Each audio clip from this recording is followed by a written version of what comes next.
시간과 공간으로 펼쳐진 우주. 그 속에서 삶을 영위하고 있는 인간. 태고시대 이래 인류는 대자연과 인간의 신비를 탐구해 왔습니다. 약 1만 년의 역사를 통해 정립된 동양 문화의 정수 주역. 천지의 여름철과 가을철이 바뀌는 개벽시간 섭리를 밝힌 정역. 주역과 정역은 우주 만유의 운행 원리를 밝혀주는 동양 지혜의 보고입니다. 상생방송에서 절찬리에 방송된 주역과 소통을 통해 주역 해석의 새로운 지표들견 김재홍 박사. 이제 주역 64개 강론에서 후천개벽의 이치를 밝힌 정역과 전목, 주역 본래의 뜻을 밝힙니다. 주역과 정역에 정통한 김재홍 박사의 특강을 통해 우주 변화 운동의 근본을 밝힌 동방 역철학의 정수를 만나보시기 바랍니다.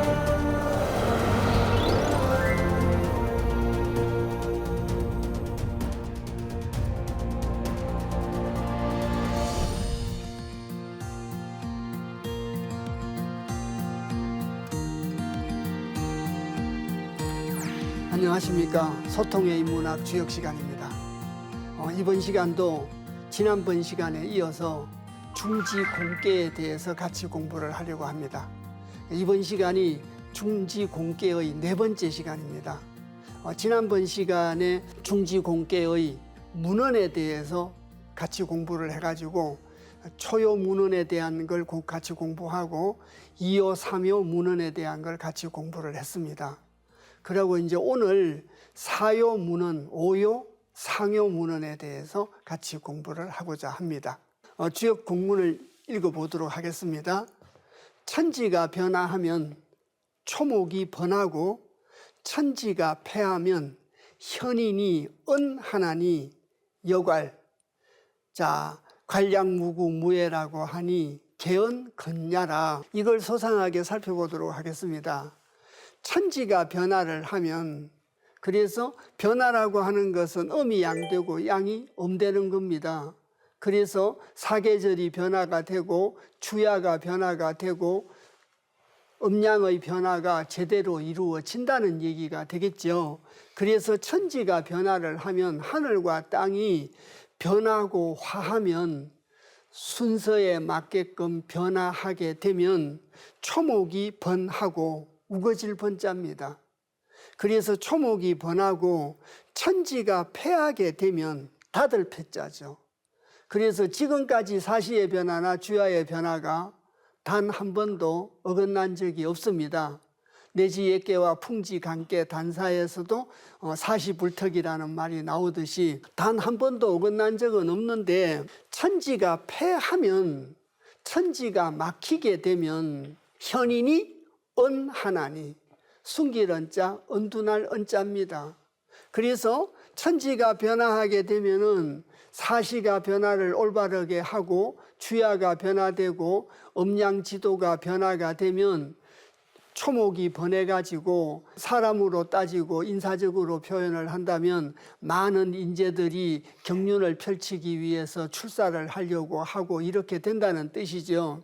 근데 만일 천지가 패하게 되면 하늘과 땅이 서로 소통되지 않게 된다면, 주역 64개로 따진다면 천지가 막힌 게 천지 빗계이지 않습니까?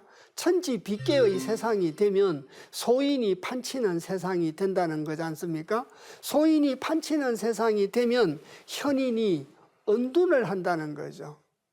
드러내지를 않고 나타나지를 않는다는 거죠. 그래서 저희들 조선시대로만 따지더라도 임금이 조서를 내려서 관직을 내려가지고 출사를 해서 나를 도우고 나라를 위해서 일해달라고 명을 내렸는데, 명을 받은 사람이 칭병, 병을 칭하면서 부득불 명을 받들 수 없다는 대답이 올라오게 되면 임금이 그 소리를 듣자 말자 나의 덕이 부족함이로다, 이렇게 많이 표현을 했다고 합니다. 덕이 부족하다고 하는 그 뜻은 내가 벼슬을 줘서 나라를 와서 일을 하고 또 조정에 와서 여러 가지 일을 해달라고 부탁을 했음에도 불구하고 병을 칭하고 출사를 하지 않는 건 그 사람이 나의 치세가 지금 현재 임금의 다스리는 그 시대가 군자지도가 성하는 태평성대가 아니고 패도정치의 세계다. 소인이 지배하는 그런 막힌 세상이다. 이렇게 받아들이는 거죠. 그래서 소인이 판을 치기 때문에 지금 나의 치세가 소인의 시대가 판을 치는 거라 현인이 뭐 했다는 겁니까? 은둔을 해서 출사를 하지 않는다는 겁니다. 그래서 나의 덕이 부족하다. 내가 나라를 잘 못 다스렸구나. 그래서 태평성대라면 천지변화를 하면 초목이 번했을 텐데 벼슬을 준다고 해도 나오지 않는 것은 천지가 패하니까 현인이 은하나니라, 숨는다고 하나니라. 여괄, 그래서 중지공께 사요의 효사지요. 관략무구무예라고 하니 개은 근야이라 묶을 가짜 주머니 낭자라고 말씀을 드렸습니다. 그래서 곤의 역할은 더구나 칠판을 잠시 보시겠습니다.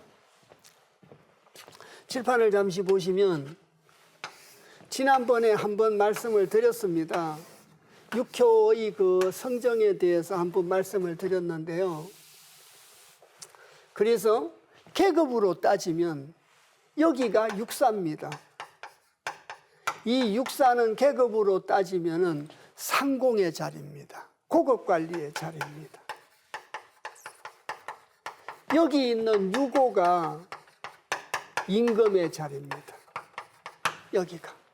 그래서 여기 있는 고급관리는 임금의 관계로 따지면 임금은 양의 위치고 고급관리는 음의 위치입니다. 여기 있는 고급관리는 임금보다 앞서면 안 되겠죠. 서 있는 위치가. 임금보다 앞서면 안 되고 말없이 임금을 잘 보좌해야 될 자리입니다. 지금 저희들이 육사효에 대한 얘기를 읽고 있습니다. 그래서 다시 보시면 여괄, 여기서 이르기를 관략무구무의 일이라. 아는 게 많이 있어도 주머니에 넣고 묶으라는 거죠. 드러내지 않는다는 거지 않습니까? 그래서 주머니에다가 넣고 묶으면 드러내지 않으면 허물이 없고 없을 물자, 기릴 예자, 남길 예자입니다. 남길 것도 없다는 거죠. 무성유종이라는 말이 지난번 시간에 있었지 않습니까? 이름은 없어도 끝은 있어야 된다. 그것이 성인과 군자의 관계에서 군자의 역할이다. 이렇게 말씀을 드렸습니다. 그래서 그 군자는 설사 아는 게 많이 있다고 하더라도 관략무구, 주머니에다가 넣어서 묶어서 드러내지 않으면 허물이 없고 남길 것도 없다라고 하니, 자, 개은 근야이라. 자, 대개 개자의 말씀은 자, 상가할 근자입니다. 대개 상가함을 말하는 것이다. 다시 육효를 보시면 지금 저희들 중지공개를 하고 있습니다. 중지공개 육효사 중에 공자께서 문헌에서 육사효 관략무구무의 일이라를 설명을 하고 있습니다. 그래서 인사적으로 말씀드리면 고급관리의 자리라 임금의 자리에 있는 사람을 말없이 잘 보좌해야지 나를 이루려고 하면 안 되는 거다, 이런 뜻이겠죠. 그래서 이제 대개 모두 상가함을 얘기하는 것이다. 공께는 전부 다 유순해야 되고 순종해야 되는데, 하늘에 순종해야 되는데, 특히 육사는 임금을 보좌해야 되는 자리라 그래서 관략무구해야 된다라고 얘기를 하고 있습니다. 그 다음 구절이 공께 오요 효사에 대한 얘기입니다. 군자 항중통리 정의 거체하야 미제 기중이 창어사지하며 발어사업하나니 미지지야이니라. 그래서 항중통리에 대한 군자 항중통리가 중지공개의 오요 효사였죠. 그 효사를 갖다가 공자께서 설명을 하고 있습니다. 그래서 군자 항중통리하야, 군자는 누르항자 가운데 중자입니다. 그래서 누른 가운데 통할 통자, 다스릴 이자, 이치 이자죠. 누른 가운데에서 이치와 통한다라고 하며 잠시 한번 또 칠판을 보시겠습니다. 이 칠판을 보시면 저희들이 지난번에 시간에 같이 공부를 하실 때 문왕 8쾌도에 대해서 설명 말씀을 드린 적이 있습니다. 서남 덕분과 동북 상붕 설명할 때 문왕 8쾌도를 놓고 설명 말씀을 드렸습니다. 그래서 이 문왕 8쾌도로 보시면 우선 사방을 한번 먼저 따져보면은 여기가 동입니다. 여기가 서쪽입니다. 여기가 남이고 여기가 북입니다.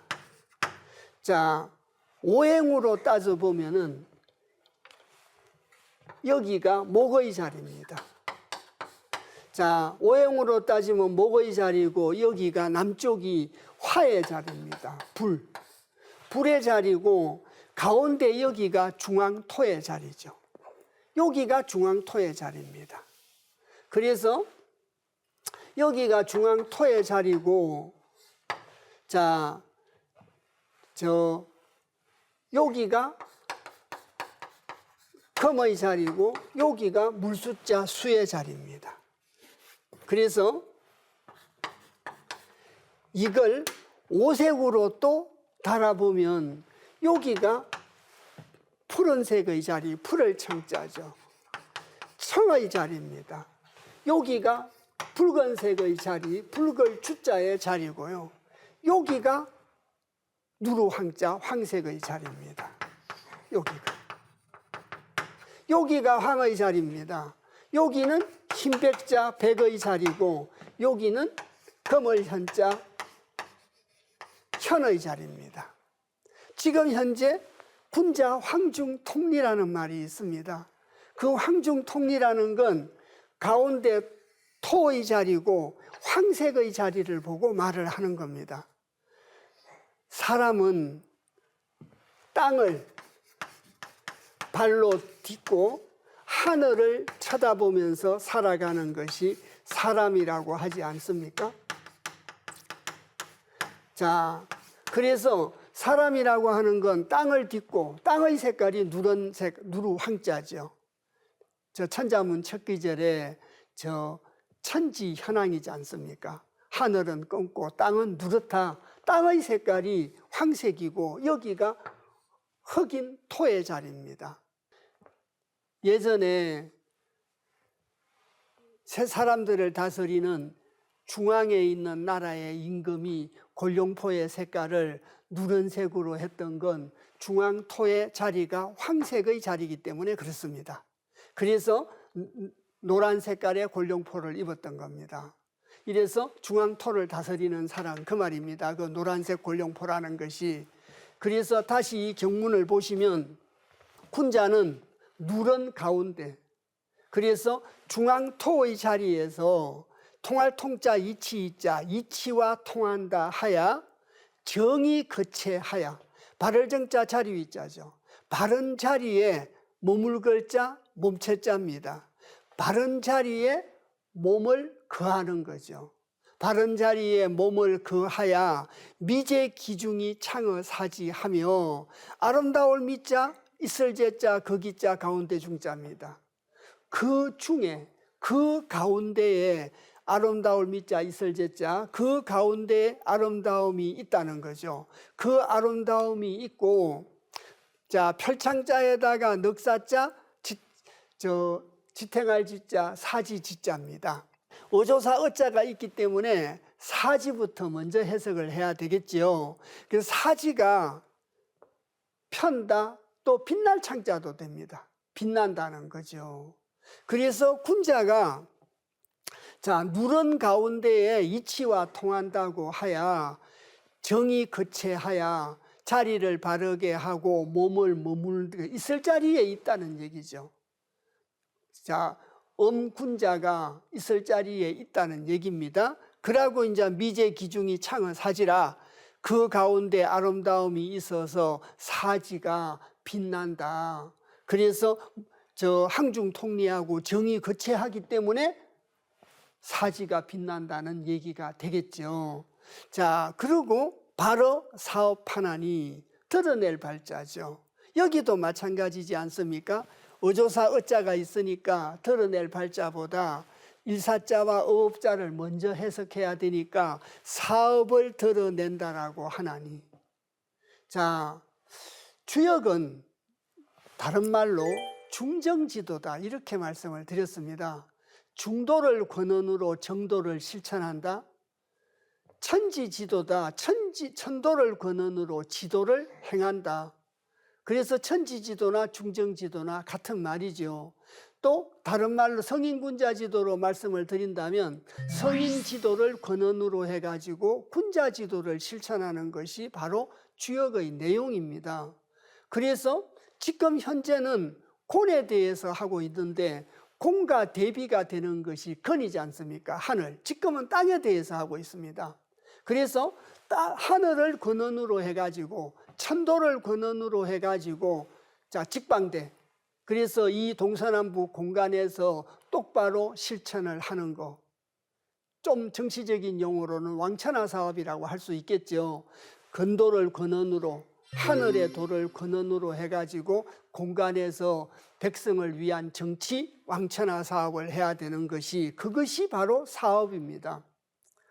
중도를 권원으로 정도를 행하고 천도를 권원으로 인도를 행하고, 이것이 바로 사업이라는 거죠. 그 사업을 드러낸다라고 하나니 미지지야인이라 아름다움이 지극하다. 진선미의 세계가 만들어진다는 얘기죠. 그래서 아까도 말씀드렸습니다만, 자, 진선미의 진자는 잘 아시다시피 참진자지 않습니까? 착할 선자는 이얼선자입니다. 하늘의 뜻을 잇는 거죠.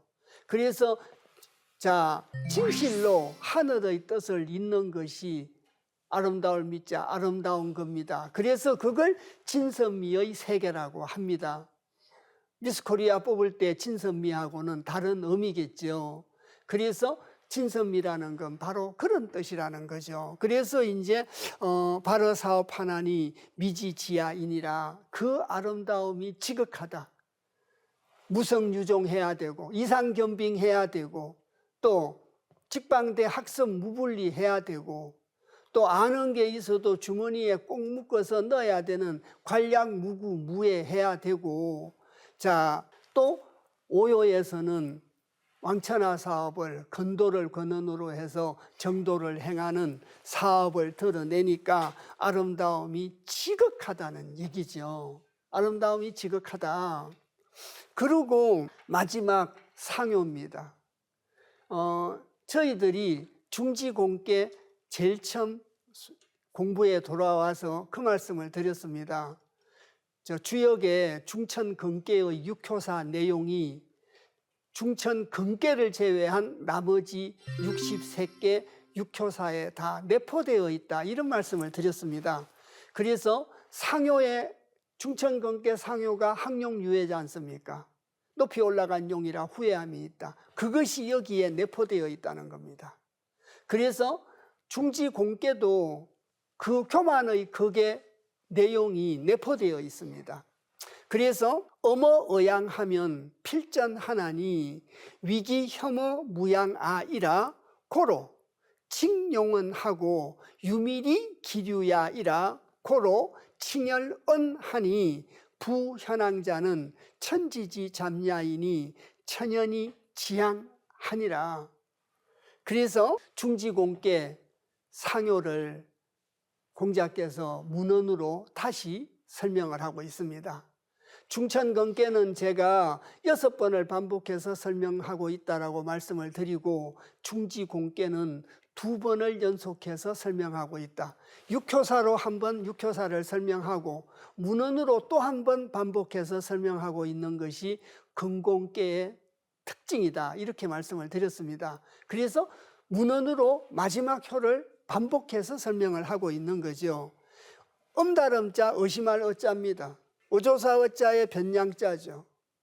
어조사 어자가 있으니까 의심할 어자보다 변양자를 먼저 읽어내셔야 되지 않겠습니까? 그래서 음이 양을 의심하면 그 말입니다. 음이 양을 의심을 하면, 보름달이 해를 의심하면, 보름달이 워낙 밝다 보니까 해를 의심하게 됐다는 거죠. 교만해가지고. 그래서 음이 양을 의심하면 반드시 필자 싸울 전자 반드시 싸운다고 하나니, 자, 델위자 극이자 염려할 혐자 어조사 어자에 없을 무자 변양자입니다. 그래서 음이 양을 의심하면은 반드시 싸우게 되는데, 그 어조사 어자가 여기 있으니까 없을 무자 변양자를 먼저 해석해야 됩니다. 그래서 그 양이 없음을 염려할 혐자 할위자 이 순서로 해석을 하셔서 항상 지시대명사인 거기부터 먼저 해석을 해야 된다, 자주 말씀을 드린 것 같습니다.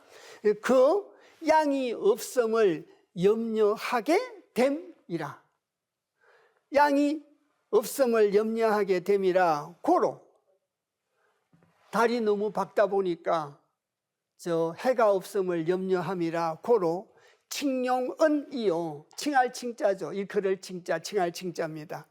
용이라고 일컬음이요. 보름달이 너무 밝다 보니까 교만해서 내가 달이 아니고 해인 것처럼 생각을 하고 스스로 해라고 칭했다, 용이라고 칭했다는 얘기는 중천근계 육효사 할 때 설명 말씀드렸듯이 중천근계에서는 육효를 전부 용으로 표현했다고 말씀드렸지 않습니까? 그래서 잠용으로 표현하고 이효는 혈용으로 표현을 하고 오효는 비룡이고 육효는 항용이었습니다. 그래서 삼효 사효는 사람의 자리라 용이라고 직접 표현은 하지 않았지만 종일근건 용이고 혹약재현 용이다, 이렇게 의미를 부여할 수는 있다, 이렇게 말씀을 드렸습니다. 그래서 용이라고 칭할 수 있는 건 근이 용이라고 칭할 수 있는데, 고로 칭용은이요, 용이라고 칭함이요. 그리고 오히려 유자에 안일미자라 떼어놓을 리자 극이자 무리유자라, 오히려 그 유를, 그 무리를 떼어놓지 못함이다. 안일미자가 있으니까요. 그래서 오히려 그 무리를 떼어놓지 못함이라. 고로 칭열은하니 피라고 칭하니 싸운다는 얘기죠. 하늘과 땅이 싸웁니다. 하늘과 땅이 싸우면 땅은 하늘에게 순종해야 되는데, 하늘이 먼저 하면 땅은 이루기를 해야 되는데, 땅은 나를 드러내면 안 되고 이루기만 해야 되는데, 보름달이라 교만해져서 해가 없어질 걸 염려하게 되고 내가 해라고 말하게 되고 용이라고 칭하게 되고 그 소인의 무리를 떠나지 못함이라. 고로 해와 싸우고 하늘과 싸워서 칭혈언하니 피라고 이름이니, 피라고 하는 건 대표적인 소인 지도를 의미하기도 합니다. 그래서 부현황자는 대저 또는 무릇, 금을현자 누루황자입니다. 금을현은 하늘을 상징하는 것이고 누루황자는 땅을 상징하지요. 한문은 굉장히 사고력 위주의 의미를 담고 있다고 할 수 있습니다. 그래서 어린애들이 천자문을 배우는데 하늘천 땅지 금을현 누루황 그렇게 읽고 하늘은 검고 땅은 누렇다 이렇게 얘기를 하면 어린애들이 하늘을 보니까 하늘은 파란데 왜 훈장 선생님 하늘은 검다고 합니까? 문제 제기를 하게 되겠죠. 근데 저희들이 바다에 나가서 동해바다에 나가서 동해바다가 너무 크고 너무 깊어서 청량할 길이 없다 보니까 바닷속이 파랗다고 하지 않고 바닷물 속이 검더라 그렇게 얘기하지 않습니까? 시커멓더라. 너무 크고 너무 깊어서 청량할 길이 없어서 보이지를 않아서 시커멓더라. 그래서 하늘도 마찬가지지 않습니까? 하늘은 너무 크고 너무 넓고 너무 깊어서 청량할 길이 없어서 색으로 따진다면 금을 현자로 시커멓더라. 청량할 길이 없더라. 그래서 부현황자는 대저 또는 물어 검고 누렇다고 하는 것은 천지잡냐이니 천지가 섞여져 있다는 거죠. 천지가 섞여져서 싸웠는데, 피를 흘리면서 싸웠는데 결론이 천연이 지왕하니라. 하늘은 끊고 땅은 누렇다고 하니라. 싸워가지고 땅은 하늘을 이길 수가 없었겠죠. 그래서 하늘은 하늘의 자리에 있고 땅은 땅의 자리에 있어서 제자리를 차지했다는 뜻입니다. 천연지황이라는 뜻이. 그래서 하늘은 끊고 땅은 누렇다고 결론을 내린 거죠. 요 구절을 따다가 천자문 첫 구절로 삼은 거죠. 천지현황으로. 그래서 하늘은 끊고 땅은 누렇다. 피를 흘리면서 싸웠는데 제자리로 돌아갔다는 얘기입니다. 그래서 결국은 제자리로 돌아간다. 저 천수 송깨라는 저 괴가 있습니다. 다툴 송자입니다. 송사할 송자입니다. 그 송사라는 것은 타인과의 송사나 집단과 집단 간의 송사나 개인과 집단 간의 송사를 보고 말하는 것이 아니라 내 자신과의 송사를 말하고 하늘과의 송사를 보고 말합니다. 우리는 하늘과 싸워서 이길 수가 없으니까 하늘과 송사를 하지 말고 하늘에 순종해야 되겠죠. 근본의 역할도 마찬가지입니다. 근본의 역할도 잠시 칠판을 보시겠습니다. 저희들이 지금까지 64개 소통의 인문학 그 공부에 들어와 가지고 첫 번째 근계에 대해서 했습니다. 하늘에 대해서 했죠. 자, 하늘에 대해서 약 6시간 정도에 걸쳐서 같이 공부를 했고, 자, 지금 네 번째 정도로 공계에 대해서 공부를 했습니다. 그래서 여기 있는 땅이라고 하는 것은 하늘에 무조건 순종해야 되는 관계를 갖고 있는 거죠. 무조건 순종해야 됩니다. 그리고 여기 있는 땅은 나를 이루려고 하지 않아야 되고 이루는 걸 담당해야 된다고 말씀드렸지 않습니까? 무성유종이다. 이루는 건 없어도 끝나면 있다. 그러고 한 발 선하면 미혹하고 후하면 덕주덕상하리라. 하늘보다 먼저 하면 미혹해지고 하늘보다 뒤에 하면 이로움을 주장하고 얻는 게 있다. 상도를 얻는다. 그래서 육효사에서도 나오고 또 문헌에서도 읽었습니다. 그래서 여기 있는 저 건은 전부 양으로만 구성되어 있고 여기 있는 고는 음으로만 구성이 되어 있어서 음과 양으로 구성되어 있는 대표적인 것이 근곤이고 근곤은 주역 64개를 들어가는 문이다. 그래서 근곤은 역지문야인죠. 이런 상관성을 갖고 있다. 그래서 근계와 공계가 64개 중에 가장 중요한 괴가 됐던 겁니다. 그래서 지금까지 이제 오랜 시간에 걸쳐가지고 아까도 말씀드렸듯이 중천근계와 중천공계에 대해서 설명 말씀을 드렸습니다. 그러면 이제 세 번째 괴인, 자, 둔계로 가야 되는데 둔계로 가기 전에 미리 말씀드려야 될 게 있습니다. 미리 말씀드려야 될 게 있는데, 자, 여기 있는 근계는 전부 다 양으로만 구성이 되어 있습니다. 여기 있는 공계는 아시다시피 전부 음으로만 구성이 되어 있습니다. 그래서 이 육효끼리의 상관관계에 대해서 굳이 따져볼 필요가 없었습니다. 그런데 이제 둔께서부터 하늘은 크게 시작하고 땅은 이루는 걸 담당하게 됨으로써 드디어 만물이 탄생하게 되는데, 그래서 만물의 탄생이라는 것은 쉽게 이루어지는 것이 아니라 어렵게 이루어지기 때문에 진칠둔자인데 어려울 둔자로 써서 세 번째가 둔계가 됩니다. 그래서 첫 번째는 중천근계에 대해서 같이 공부를 했고, 두 번째는 중지공계에 대해서 같이 공부를 하고, 자, 그리고 둔계로 들어가야 되는데 둔계로 들어가기 전에 이 육효의 상관관계에 대해서 같이 공부를 조금 해야 됩니다. 아까도 말씀드렸지만 금깨나 공깨처럼 전부 다 양, 전부 다 이렇게 구성된 게 아닙니다. 이래서 육효의 그 상관관계에 대해서 먼저 조금 공부를 하셔야 나머지 62개 깨를 공부해 나가는데 조금 수월하게 갈 수 있고, 또 왜 이렇게 설명이 되고 왜 이렇게 관계가 있다라고 얘기를 하는가에 대해서 이해가 용이하지 않나 싶습니다. 그래서 사전에 조금 설명 말씀을 드리고 가도록 하겠습니다. 아까도 용구와 용육에 대해서 설명 말씀드린 적이 있습니다.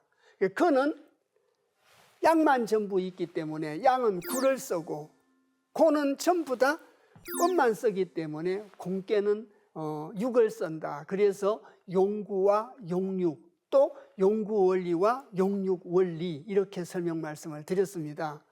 여기도 전부 다 양과 음으로만 이렇게 이제 말씀을 드렸는데, 이 육효의 호칭으로 보시면 2요, 3요, 4요, 5요인데 초요와 상요는 대학의 물류 본말에서처럼 근본이 초요고 상요가 말렵이라, 그래서 1요와 6효로 표현 안 하고 초요와 상요로 표현을 합니다. 물론 초요와 상요로 표현을 하는 데는 초요가 시작이라, 시작할 시작, 처음 초자, 시작할 시자 같은 의미로 쓰일 수 있는 거죠. 칠판을 보시겠습니다. 그래서 여기가 시작할 시자입니다. 그래서 처음 초자로 써가지고 이걸 초요라고 불렀다는 거죠. 그런데 여기가 양이기 때문에 초구가 되겠죠. 여기가 두 번째 효인데 음이기 때문에 육이라고 부른다, 그 말이죠. 호칭이 이렇습니다. 그래서 음은 육으로 호칭을 하고 양은 전부 구로 호칭을 한다. 그걸 일목요연하게 그냥 이렇게 정리를 해봤습니다. 그래서 거듭 말씀드리지만 양효는 전부 구를 쓰고 음효는 전부 육을 쓰기 때문에 62개 내용에 들어가서 양은 전부 다 구로 표현을 하고 음은 전부 다 육으로 표현한다. 이렇게 숙지가 됐으면 좋겠습니다. 그러고 이제 두 번째 설명 말씀드려야 될 것이 중요. 중을 얻었다. 얻을 덕자 가운데 중자입니다. 중을 얻었다, 얻지 못했다, 이 얘기입니다. 육효 중에 위의 개를 상계라고 하고 아래의 개를 학계라고 합니다. 상계의 가운데가 오요죠. 저기가 성인의 자리입니다. 중을 얻은 자리입니다. 그리고 학계의 중자리는 이요입니다. 군자의 자리입니다. 주역에서 가장 중요한 의미가 덕중입니다. 중을 얻었느냐 얻지 못했느냐, 중도를 얻었느냐 얻지 못했느냐의 말이죠. 그래서 얻을 덕자 가운데 중자 덕중입니다. 저희들이 이제 천산 둔께서부터 설명 말씀 드리면서 중을 얻었다 얻지 못했다, 덕중입니다 부중입니다, 이런 말씀을 드리게 됩니다. 예를 들자면 여기 있는 초구는 아직까지 중을 얻지 못했기 때문에 아니불자 가운데 중자를 써서 부중이라고 합니다. 그리고 저기 있는 사묘는 중을 지나쳤기 때문에 지나갈 가자, 지나칠 과자를 써서 과중이다. 중을 지나쳤다. 중을 지나쳤기 때문에 중성인 군자지도를 지나쳤기 때문에 교만했겠죠. 그래서 이제 사묘와 상효는 교만한 효다, 이런 의미가 부여가 되고 또 해석이 되는 이유가 바로 그런 데 있습니다. 주역은 덕중, 부중, 이것이 굉장히 중요하다. 가장 중요한 것이 덕중입니다. 그리고 이제 두 번째는 정의와 부정의가 있습니다. 바를 정자와 아니불자가 붙었죠. 자리가 바른 건 정이고 바르지 않는 건 부정입니다. 자, 그런데 양의 자리에 양이 오면 정입니다. 다시 한번 칠판을 보시겠습니다. 다시 칠판을 한번 보시면 지지난 시간에 이런 걸 말씀드렸습니다. 겸삼제 양지 원리다. 그래서 이것이 삼효단계인데 이 삼효단계의 성격 안에는 응과 양이 들어있다 이렇게 말씀을 드렸습니다. 그래서 불양자, 갈지자, 양지를 하면 자 여기는 땅의 자리고 사람의 자리고 하늘의 자리입니다.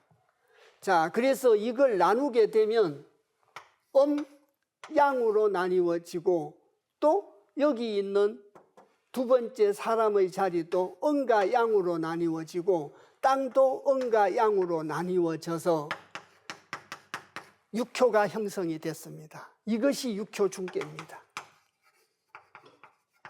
이것이 육효 중계라. 그리고 음양, 음양, 음양입니다. 여기는 초요 자리고 여기는 2, 3, 4, 5 상입니다. 6자리죠. 그러면 여기 있는 2와 4와 6효인 상효의 자리는 짝수의 자리입니다. 짝수의 자리고 음의 자리죠. 짝수의 자리고 음의 자리고 여기 있는 1과 3과 5는 홀수죠. 이건 홀수라 양의 자리입니다. 자, 그러면 여기 보시면 양의 자리에 양이 왔고 음의 자리에 음이 왔고 양자리에 양이 왔습니다. 이런 걸 정이라고 합니다. 그래서 음양, 음양, 음양 이렇게 정입니다. 이건 전부 다 자리가 바르다는 거죠. 자리가 바른데 만일 초요 자리에 음이 오게 되면 자리가 바르지 않기 때문에 이걸 부정이라고 한다는 거죠. 그래서 정의와 부정의의 말뜻은 이런 의미를 갖고 있습니다. 다시 자 경문 내용을 보겠습니다.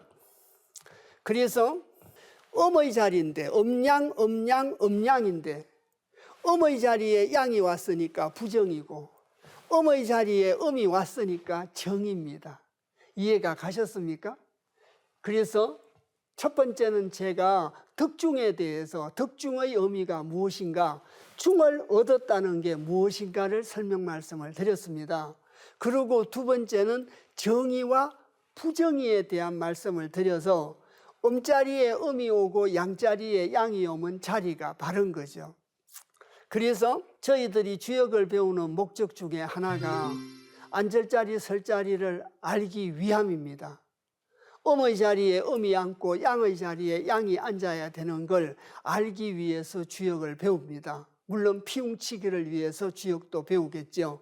또 우리의 나아갈 바가 무엇인가를 알기 위해서 주역을 공부합니다. 여러 가지 목적 중에 하나가 앉을 자리인가 앉지 않아야 될 자리인가, 바른 자리인가 바르지 않는 자리인가를 구분하기 위해서 배운다고들 합니다. 그것이 바로 정의와 부정입니다. 그래서 이제 앞으로 육효사를 같이 공부를 해 나가게 됩니다. 그러면 정의의 자리에는 효사의 내용이 좋은 말이 많이 들어 있습니다. 부정의의 효사에는 안 좋은 얘기가 들어 있습니다. 다시 말씀드리면 정의의 자리에는 길하고 무구한 내용이 들어 있고 부정의의 자리에는 인색하고 흉한 내용이 들어 있다 그 말이죠. 효사의 내용이 그렇다는 겁니다. 왜? 앉을 자리에 앉지 못했으니까요.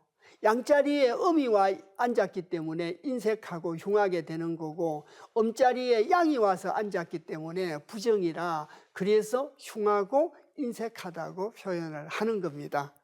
이해 가셨습니까? 자, 그리고 세 번째가 응알릉자를 쓴 응효입니다. 응효와 응하지 못하는 부응효에 대한 얘기를 말씀드리려고 합니다. 응효라고 하는 것은 잠시 칠판을 다시 한번 보겠습니다. 칠판을 다시 보시면 이 응요라고 하는 것은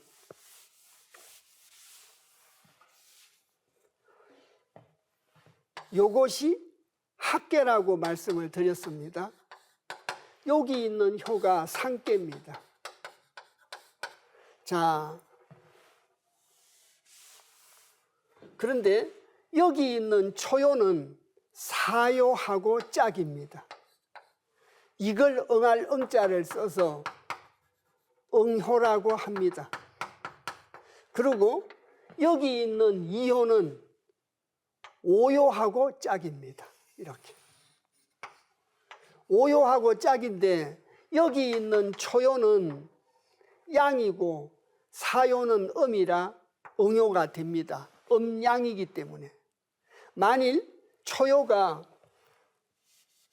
음이라면 같은 음이라서 응요가 안 됩니다. 부응요가 되겠죠.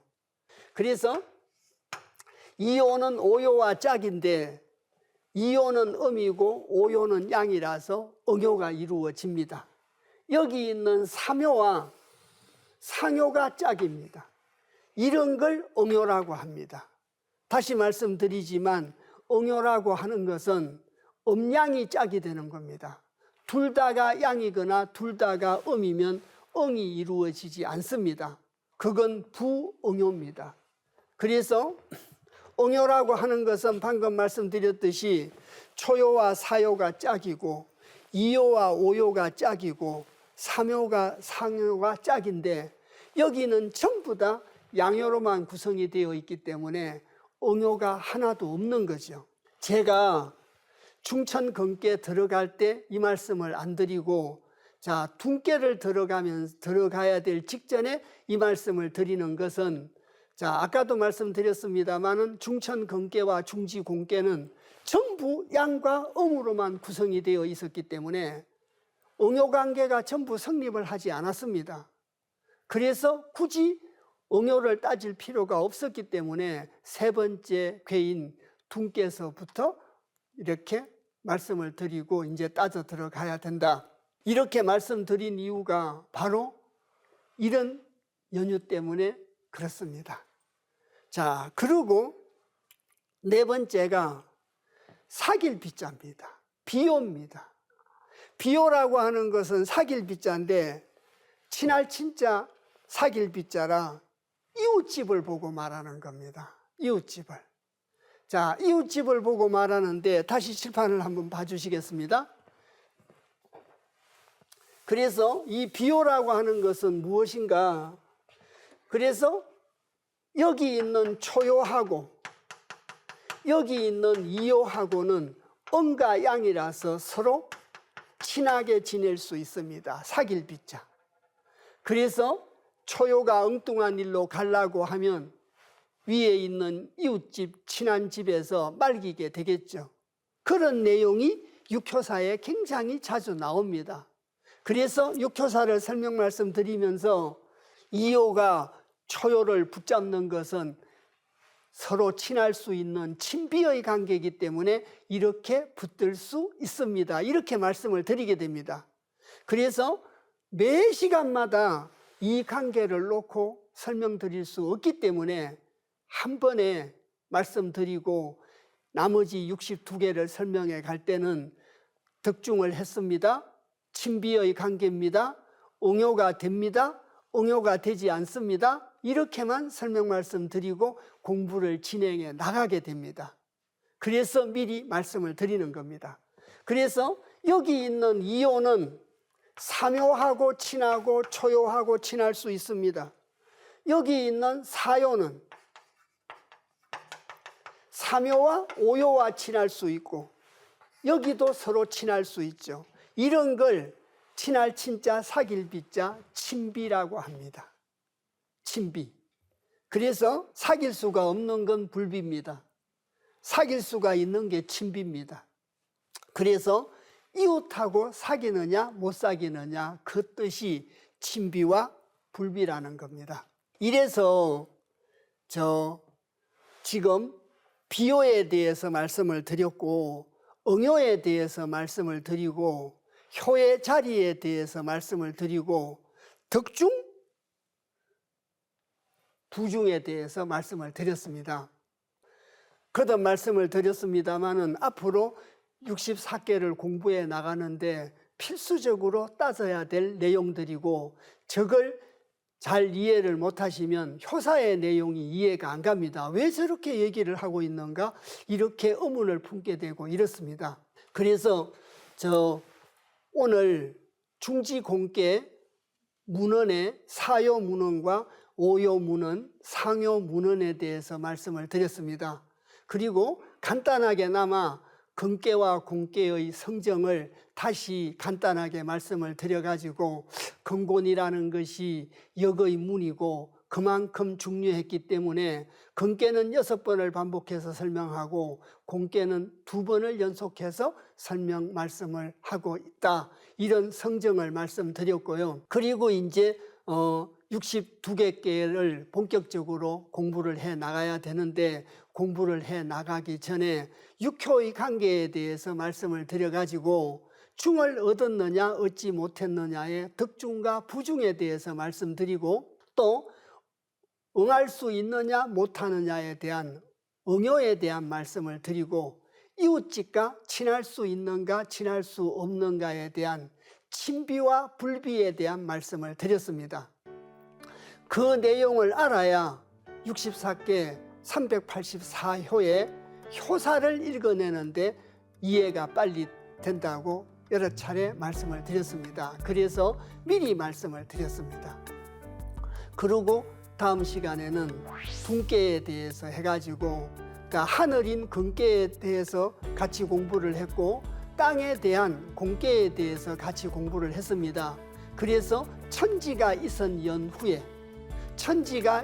연후에 만물이 생한다. 공자께서 차례서자 걸개자 석계라는 데서 주역 64개의 순서를 왜 이렇게 정했는가를 설명한 게 있습니다. 그래서 매 시간마다 오늘 끝에서 말씀드린 육효의 상관관계와 이 개의 뜻과 석괴, 이 개의 차례와 이 개가 가지고 있는 괴상이 의미하는 것은 어떤 것인 건가를 공부한 다음에 내용에 들어가게 됩니다. 항상 64개 공부는 그런 일정한 패턴을 가지고 공부하게 된다는 걸 미리 유념해 주셨으면 좋겠습니다.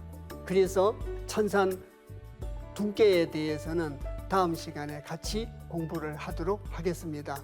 오늘 중천 공계하고 육효의 상관관계에 대해서 같이 공부를 해주셔서 대단히 감사합니다.